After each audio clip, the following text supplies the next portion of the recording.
Assalamualaikum warahmatullahi wabarakatuh. Kembali bersama saya. Pada kesempatan kali ini, saya akan sharing tentang Permendikdasmen nomor 1 tahun 2025 yang membahas tentang restribusi guru ASN pada satuan pendidikan yang diselenggarakan oleh masyarakat. Mari simak videonya. You're nothing but an ex, expired, exit from my life. An ex, expired, exit from my life. I thought your love, I thought your heart was poison from. Halo rekan-rekan YouTube semuanya, kembali bersama saya. Pada kesempatan kali ini, kita akan membahas tentang Permendikdasmen nomor 1 tahun 2025 tentang redistribusi guru ASN pada satuan pendidikan yang diselenggarakan oleh pemerintah dan masyarakat. Jadi, inti dari Permendikdasmen nomor 1 tahun 2025 ini adalah membahas bahwa jika guru ASN itu bisa dimutasikan dari sekolah negeri ke sekolah swasta atau sekolah masyarakat yang memenuhi syarat. Oke, kita langsung masuk ke pembahasannya. Jadi berdasarkan Permendikdasmen nomor 1 tahun 2025 dijelaskan bahwa ketentuan umum ya bisa kita baca di salinannya ya. Di sini memutuskan ya. Jadi Permendikdasmen nomor 1 tahun 2025 itu memutuskan bahwa redistribusi guru aparatur sipil negara pada satuan pendidikan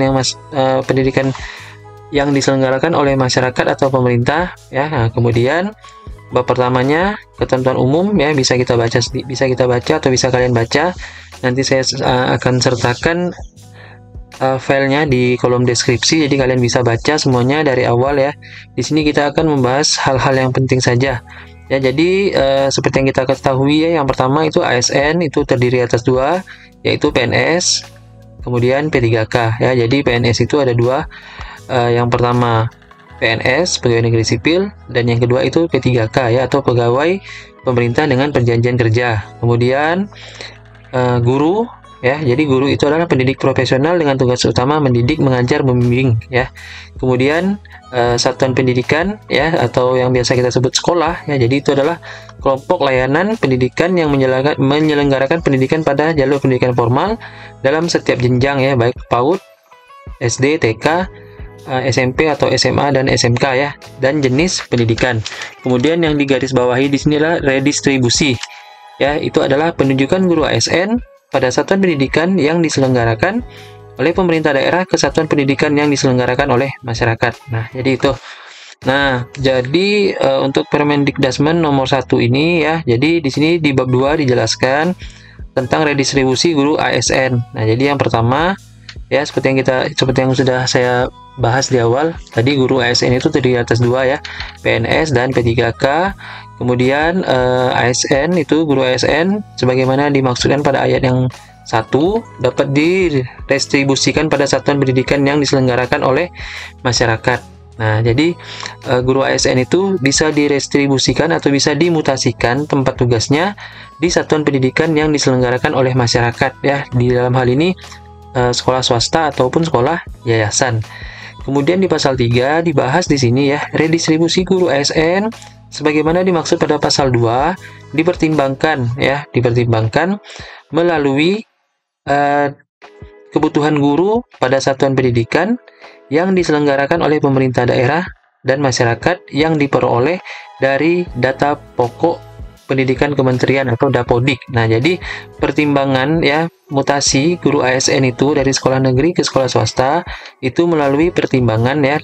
Yang pertama dari data kebutuhan guru, kemudian dari data Dapodik. Nah, ini dijelaskan pada pasal 3. Jadi tidak asal dipindahkan ya, tapi dimutasikan atau direstribusikan berdasarkan pertimbangan tentang data kebutuhan guru, kemudian dari data Dapodik juga ya. Jadi itu.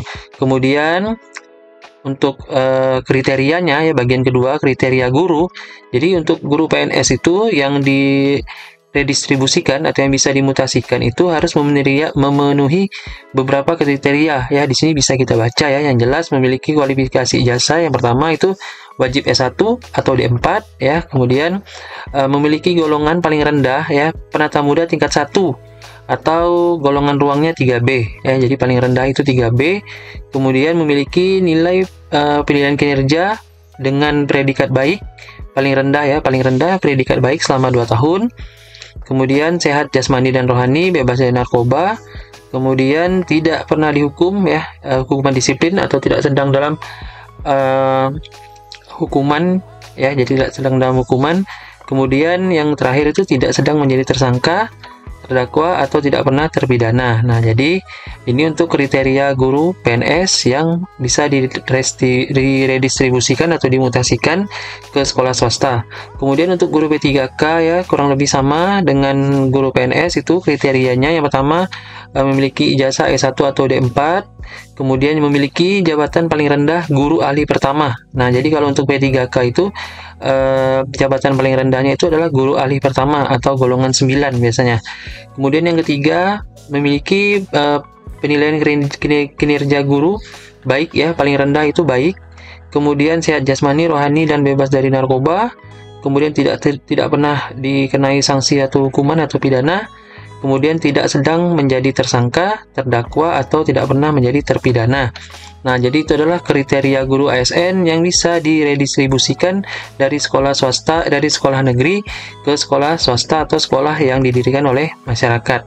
Kemudian untuk sekolahnya ya dibahas di bagian ketiga. Jadi kriteria satuan pendidikan yang diselenggarakan oleh masyarakat. Nah, ini kriteria sekolahnya ya, sekolah yang bisa diredistribusikan guru ASN. Nah, jadi di sini dibahas sekolah tersebut ya, atau satuan pendidikan tersebut harus memiliki kriteria sebagai berikut. Yang pertama, memiliki izin operasional dari pemerintah daerah ya, jadi harus memiliki izin dari pemerintah. Kemudian terdaftar di dalam data Dapodik paling sedikit 3 tahun ya, jadi sekolah itu harus terdaftar di Dapodik kurang lebih sudah 3 tahun ya, jadi harus lebih dari 3 tahun baru sekolah tersebut bisa memenuhi syarat ya. Kemudian yang ketiga, melaksanakan kurikulum yang ditetapkan dan atau disahkan kementerian ya, jadi menggunakan kurikulum yang berlaku di Indonesia. Kemudian yang keempat, memiliki peserta didik WNI ya, dan memiliki bahasa pengantar itu bahasa resminya Indonesia ya, jadi wajib WNI dan menggunakan bahasa pengantarnya bahasa Indonesia. Kemudian yang kelima, memiliki anggaran penerimaan biaya pendidikan lebih kecil dari kebutuhan biaya operasional satuan pendidikan. Kemudian yang keenam, tidak menolak dana bantuan BOSP ya, atau BOS ya, BOSP. Kemudian yang ketujuh, memiliki rombongan belajar lengkap dengan jumlah peserta didik sesuai dengan ketentuan peraturan perundang-undangan. Nah, ini adalah kriteria dari sekolah atau satuan pendidikan yang bisa diredistribusikan guru ASN ya. Jadi itu. Nah, jadi bukan asal-asal sekolah, tapi sekolahnya harus memiliki izin ya, harus memenuhi kriteria yang sudah ditetapkan pada Permendikdasmen nomor 1 tahun 2025 di pasal yang kelima, bisa kalian baca. Nah, kemudian tujuan ya, jadi tujuan dari redistribusi guru ini ada di pasal ke-6 ya. Jadi tujuan utamanya itu adalah melakukan upaya pemenuhan guru pada satuan pendidikannya. Nah, jadi tujuannya adalah sekolah ini adalah yang menerima redistribusi guru ini adalah sebagai upaya untuk memenuhi pemenuhan guru pada satuan pendidikannya. Jadi seperti yang kita ketahui di Indonesia ini tenaga pendidik atau tenaga guru mungkin masih banyak yang kurang ya. Nah, jadi dengan adanya redistribusi ini atau mutasi ini diharapkan ya, pemerintah mengharapkan agar terjadinya pemerataan ya, pemerataan jumlah guru di tempat-tempat yang memiliki sedikit tenaga pendidiknya ya. Jadi bisa disebar tenaga gurunya ke tempat-tempat yang kurang tenaga gurunya. Jadi mungkin lebih ke arah pemerataan jumlah guru yang ada di Indonesia. Nah, jadi kita lanjut ya, di sini bab ketiga ya, kemudian membahas tentang mekanisme redistribusi guru ASN. Nah, ini pasal 7 ya. Jadi redistribusi atau mutasi guru ASN itu dilakukan oleh PPK. Ya, jadi yang melakukannya itu pejabat pembina kepegawaian sesuai dengan kewenangan. Ya, jadi sesuai dengan kewenangan, jadi nggak asal-asal.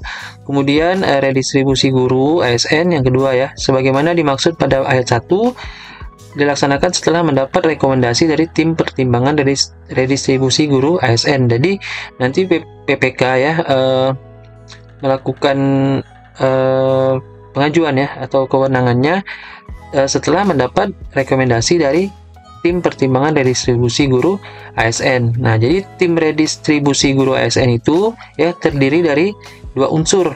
Jadi yang pertama, Dinas Pendidikan ya provinsi atau dinas pendidikan kota atau kabupaten. Ya, ada yang unsur yang pertama sebagai tim pertimbangan redistribusi. Kemudian yang kedua BKD ya, atau BKP SDM ya. Jadi itu. Nah, jadi 2 unsur ini adalah yang menentukan tentang redistribusi guru itu dilakukan atau tidak. Jadi mereka yang mempertimbangkan ya. Jadi yang pertama Dinas Pendidikan, kemudian yang kedua BKP SDM. Nah, jadi itu.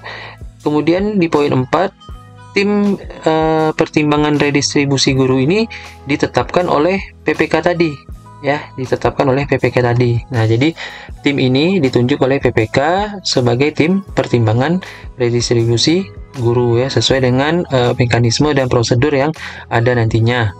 Nah, kemudian di bab 4 di sini bahas tentang pengelolaan kepegawaian guru ASN. Nah, di sini kemudian di bagian ke-1 pada bab 6 beban kerja.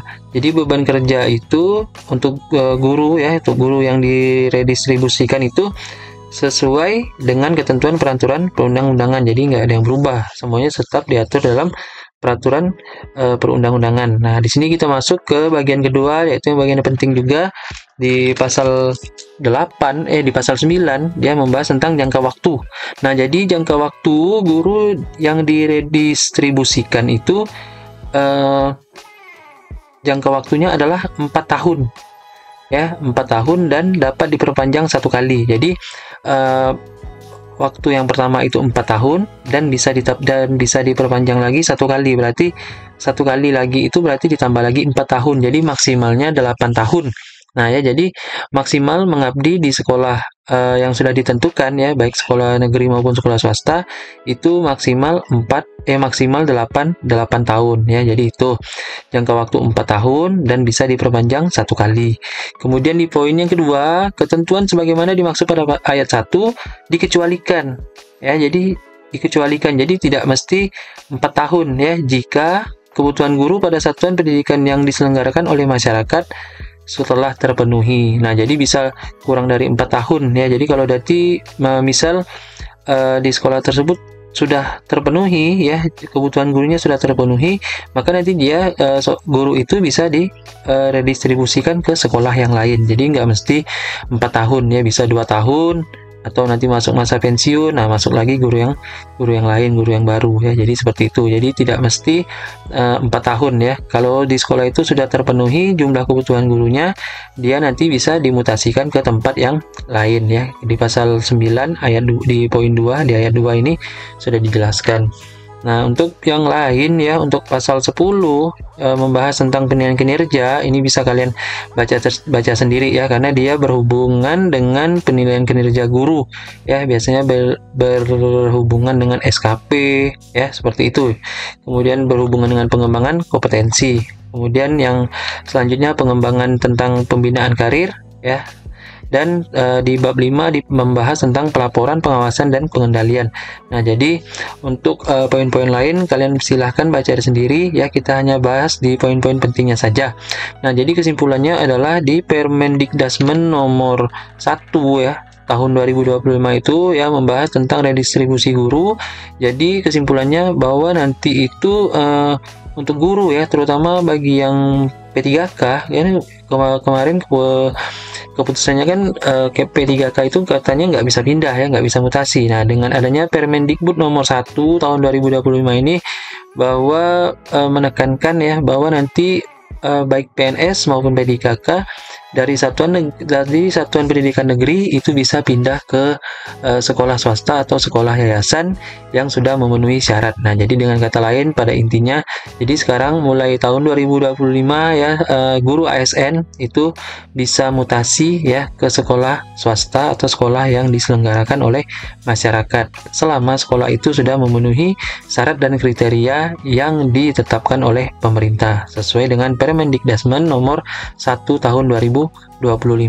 Nah, jadi untuk Permendikdasmen nomor 1 tahun 2025 ini sudah ditetapkan di Jakarta pada tanggal 14 Januari tahun 2025 kemarin oleh Menteri Mendikdasmen ya, Bapak Abdul Muti ya. Jadi sudah ditandatangani dan sudah resmi juga ya, diundang-undangkan itu di Jakarta pada tanggal 16 Januari tahun 2025. Jadi dengan kata lain untuk Permendikdasmen ini yang nomor 1 tahun 2025 itu sudah resmi rilis ya, sudah resmi dan sudah diakui ya. Jadi itu. Oke, terima kasih ya sudah menyimak videonya. Jadi mohon maaf videonya sedikit agak lebih panjang, tapi pada intinya ya kita bisa ambil kesimpulan bahwa mulai sekarang, mulai tahun 2025 ditetapkan bahwa guru ya ASN, PNS maupun P3K itu bisa dimutasikan dari sekolah negeri ke sekolah swasta atau sekolah yang diselenggarakan oleh masyarakat ya. Jadi itu. Oke, terima kasih. Silakan kita sharing atau silakan kita berkomentar di kolom komentar ya, bebas, kita bisa sharing di sana. Terima kasih. Saya akhiri. Semoga Bapak Ibu guru ya selalu sehat agar bisa menjalankan tugas negara. Oke, terima kasih. Saya akhiri. Wabillahi taufiq wal hidayah. Wassalamualaikum warahmatullahi wabarakatuh. You're nothing but an